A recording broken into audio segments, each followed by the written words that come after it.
Racing returns to Woodbine Mohawk Park on Friday, June the 5th, with an exciting 10 race card. It's great to have racing back, and we're going to take a look at the $75,000 guaranteed pick five, which kicks off right at the start of the card. Race number one.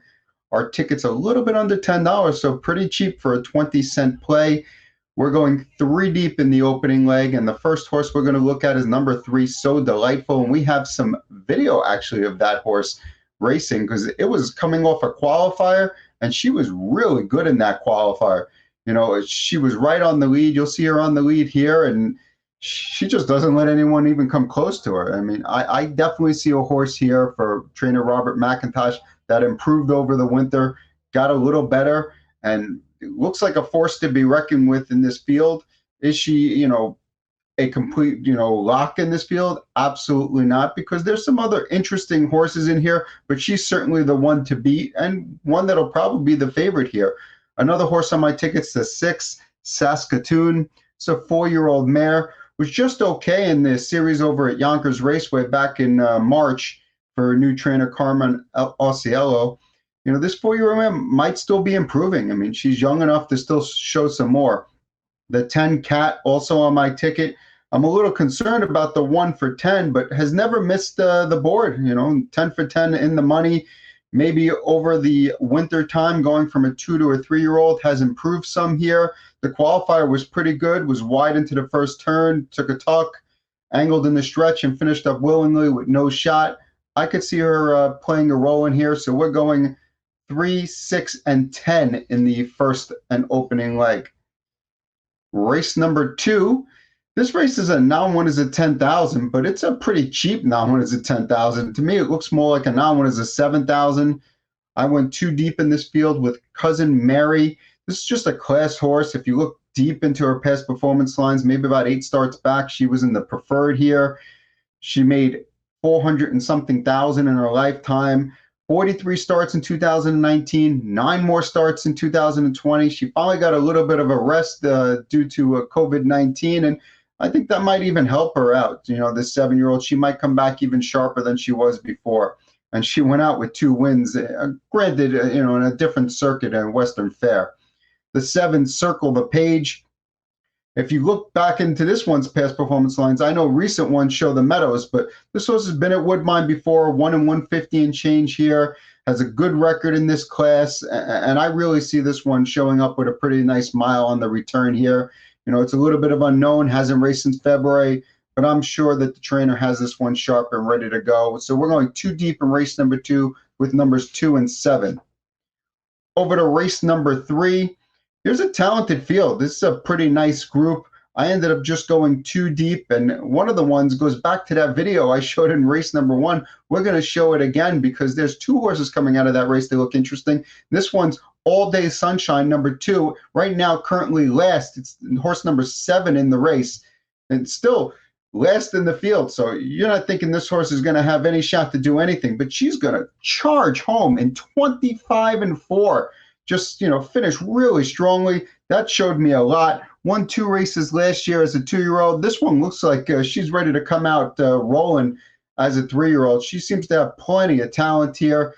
The other one on my ticket is the 5, Perfect Storm. Looking at the past performance, the qualifying line was quite sharp. She actually left in that field, ended up in the pocket, wound up in the 3-hole, made a 3-wide brush to the lead. You just don't see that in the middle of a race, a 3-wide brush in a qualifier. That's what she did. Looking back at her past performances, the 3 Diamonds, the Matron, these are stakes races. So they think this filly's pretty good. Trainer Bob McIntosh once again.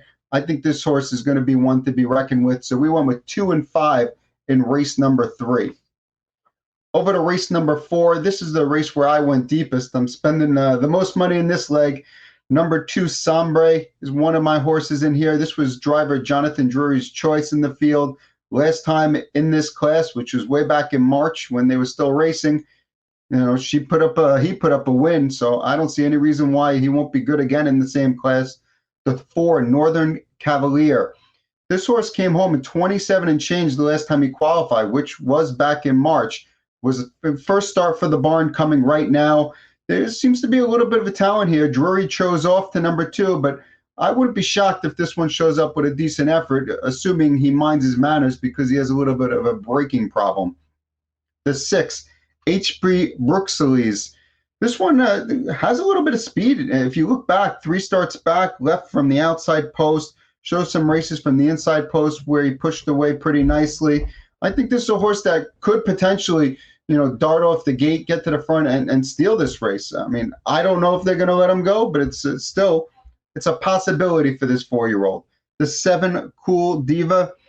This one seemed to find herself in March, was finally coming on. It was 0 for 22 in 2019, and then the last few starts in March was much better. Still, can that form stay around here, 2 months later? I really don't know, but this is a horse where I felt like, she has a little bit of a shot to compete in this field.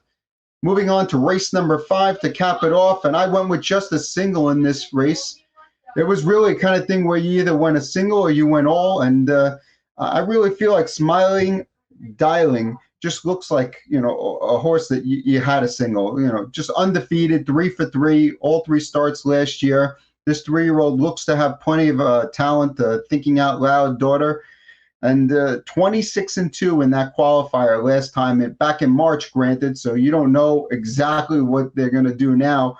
But that 26-2 final quarterback in March really showed me something. It shows me that this horse has tons of talent. It's really not a spectacular field she's facing here.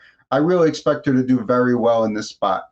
So looking back at the ticket, we have race 1 is 3-6-10 with 2-7 with 2-5 with 2-4-6-7 with 9. Cost of the ticket is $9.60.